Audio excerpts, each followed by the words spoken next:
compagnie de Daniel Riolo, de Jonathan Maccardi, Simone Rovera. Ciao Simone. Ciao, buonasera, bonsoir. Bonsoir. Alors ce soir, c'est joué aujourd'hui d'ailleurs. La dernière journée de Serie A. Alors il y avait notamment avec une finale. Voilà, il y avait un enjeu. Alors ça c'est assez extraordinaire. Hein. L'Inter et la Lazio donc se disputaient la dernière place qualificative pour la Ligue des Champions et en plus ils s'affrontaient. Alors là où c'est très excitant, c'est qu'en Italie le départage se fait à la confrontation particulière. Oui, et moi sincèrement je trouve ça très, très correct, très équilibré, surtout sur une place qui se peut jouer, même les titres se peut jouer comme ça, donc c'est pas la différence de but totale, mais la différence de but particulière, et c'est ça que donne à l'Inter cette quatrième place, cet retour en Ligue des Champions, une compétition qui manquait. Ça c'est pas rien, l'Inter qui revient en Ligue des Champions quand même. Depuis 2012, l'Inter n'avait plus joué la Ligue des Champions. Depuis 2014, il n'y avait pas une équipe des Milan, parce que c'était la dernière fois que Milan avait participé. Donc c'est un grand retour, même si pour la petite porte, on peut dire pour l'instant, parce qu'on n'a pas vu encore qu'est-ce que vraiment arrivera à faire l'Inter à Ligue des Champions. Mais il faut parler de ces matchs. Ils vont se retrouver chapeau quoi, l'Inter? Chapeau 3? Ça pourrait être 3, voire 4. Oui, ça fait combien de temps qu'ils ne jouent pas en Coupe d'Europe? En plus, même en UEFA, ils n'ont pas pris beaucoup de points. Ils ont fait des UEFA. Je ne sais pas s'ils ont fait des 16e des finales. Ça va être très compliqué même pour l'Inter. Mais s'ils se renforcent, il ne faudra pas tomber sur eux, quoi. Ça peut être quand même une équipe compliquée pour des grandes équipes qui vont la rencontrer. En plus, les Chinois, ils vont investir. Mais ils vont avoir une limite. Icardi va rester. Après la qualification, ça devra être fait. Lui, il a dit ce soir, je dois parler avec les clubs, mais quand même, là, il y aura une revalorisation. L'Inter avait déjà offert une revalorisation. Après la qualification, il marque quand même un but important.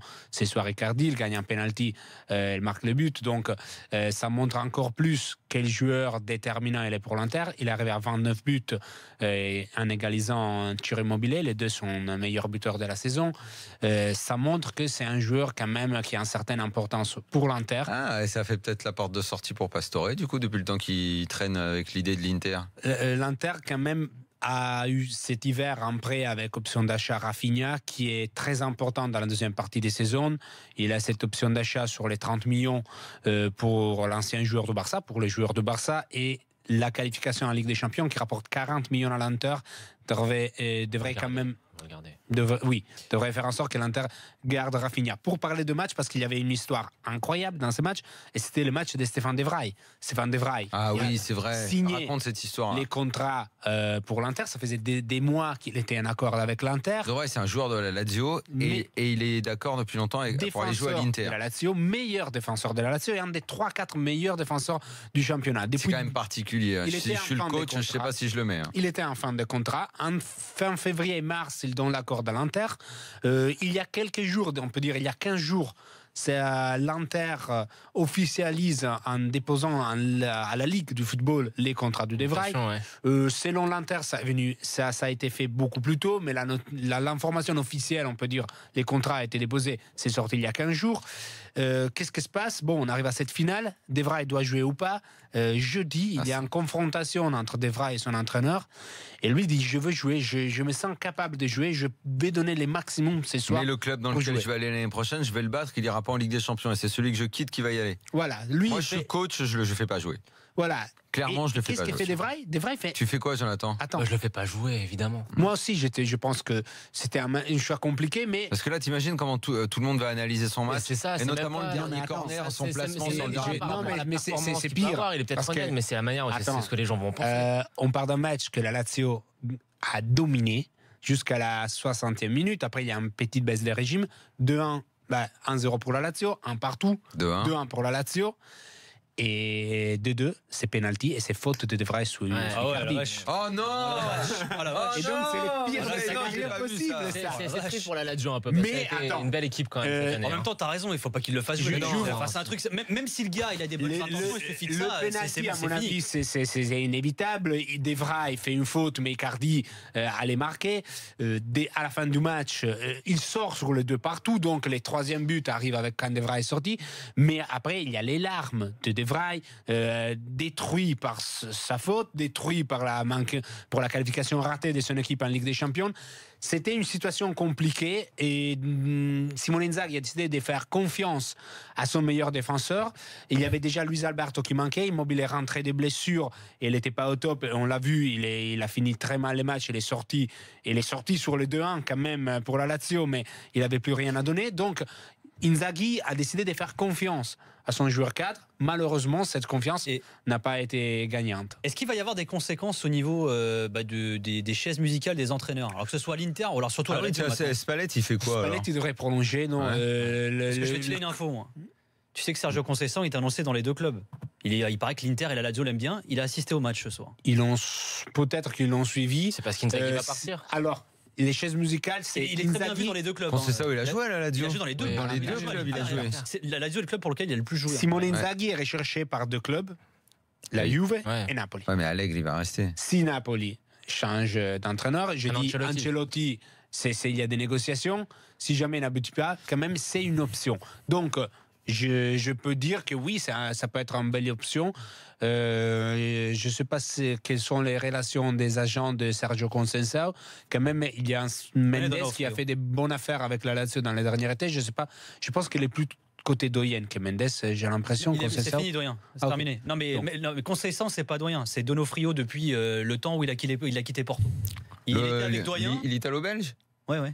Oh. Ah mais ils sont très très très proches. Donc quand même, Donofrio avait fait des affaires avec la Lazio. Il a fait des affaires avec tout le monde, je crois. Donc pourquoi pas? Oui.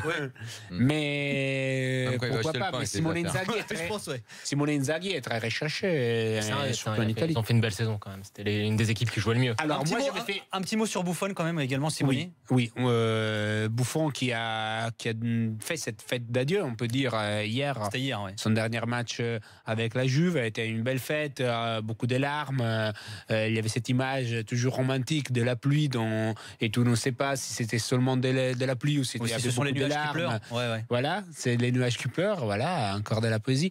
Je trouve que ça a été un adieu très différent des grands adieux qu'on a vécu dans les dernières années, très différent de celui d'El Piero, beaucoup différent de celui de Totti. On ne peut pas faire des comparaisons.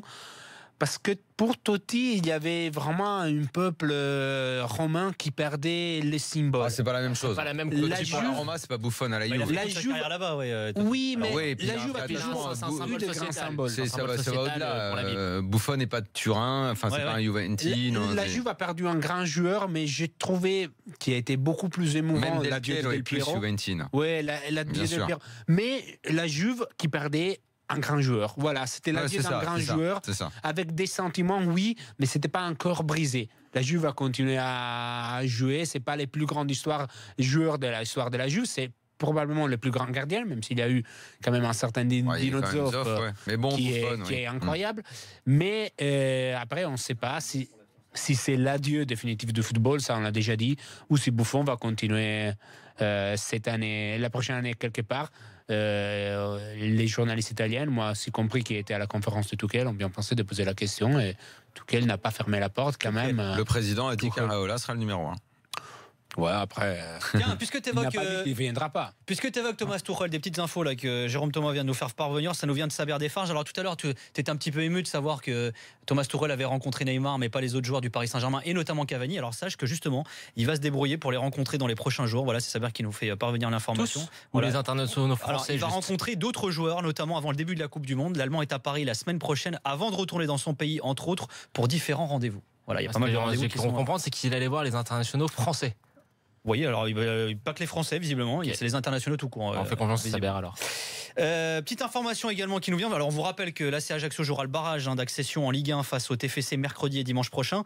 Alain Orsoni a déclaré en interview qu'il allait démissionner de son poste au conseil d'administration de la Ligue pour dénoncer les décisions de l'arbitre de ce soir et le pénalty sifflé contre Coutader, qui était avec nous tout à l'heure dans l'after d'ailleurs, Mathieu Coutader. Dans la mesure. Info importante également puisqu'on évoquait les mondialistes. Ousmane Dembélé a été victime d'un violent tacle face à la Real Sociedad. Il est sorti à la 54e minute, à la 42e, alors qu'il avait une action. Il y a Raúl Navas qui l'a violemment taclé. Il a été touché à la cheville droite. Donc ce sera à suivre dans les prochains jours. Voilà. Okay. Dans quelques instants, messieurs, petite after story sympa. On sera avec le speaker du FC Nantes, enfin le futur ex-speaker du FC Nantes. 40 ans de boîte avec les Canaries. Dans quelques instants, Yannick Bigot.